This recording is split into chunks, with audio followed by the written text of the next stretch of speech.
we came along at a time, he was playing on this corner with Art Neville, Zigaboo, George Porter, and Leo Nochentelle.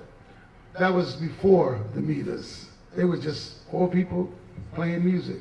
And I was playing with Frogman.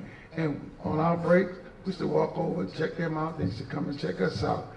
But we didn't know that they were going to wind up being the funkiest band that ever played at one time.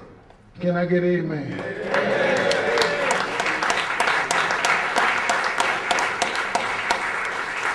And through the years, they've gone separate ways, but by fate, they've gotten back together at different times. And when they get back together, it's just like they never stop playing together. So Zigaboo was playing like stuff nobody had ever done before. We used to go over and watch and say, what is he doing? But it was all right. You know, nobody was playing like him. He set the standard. Matter of fact, he was set the standard so much, he started getting calls from everybody to come and work with him. But they hung together. And that's when they started making some money. You know, they left, what was the name of that place? The Ivanhoe. We were playing at the 544, he was at the Ivanhoe. But different kind of person. Like, stand out. Anything they do is more better than anybody else. That's for real. Yeah. Well said. Since we're wanted to ask you, how did you get that style when you were putting that stuff together with the meters and stuff? Well, most of the stuff that I did was, a lot of it was kind of contrived, but a lot of the stuff that I actually, my style, I used to listen to Smokey all the time. He wouldn't tell me what he was doing. I just had to go on the gig and watch him. And It's called stealing.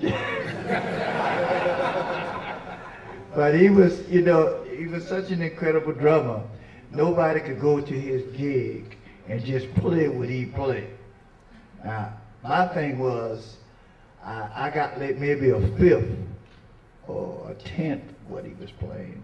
And I tried to do as much as I could to get as close to what he was doing as I could. And my failure to do that turned out to be another art form altogether. So it was pretty amazing because there's a lot of other drummers around here that these 2 gentlemen, I always wound up going on their gigs watching them. Bob, when he was working for a short time with Deacon John, I used to come see Bob, and then he was in a couple other bands, Junior Brother. I used to go watch Bob all the time. So, like I say, it wasn't a thing where I don't think they was trying to be arrogant. I just think that everybody here had this kind of drummer's code. Listen, if you're gonna go and play, you got to go try to earn it. You gotta go and listen, because it's all about this. And you have to be, drummers is like vocalists. You have to learn how to interpret different styles and different beats. If you could sing it, you could play it. That's what I always thought.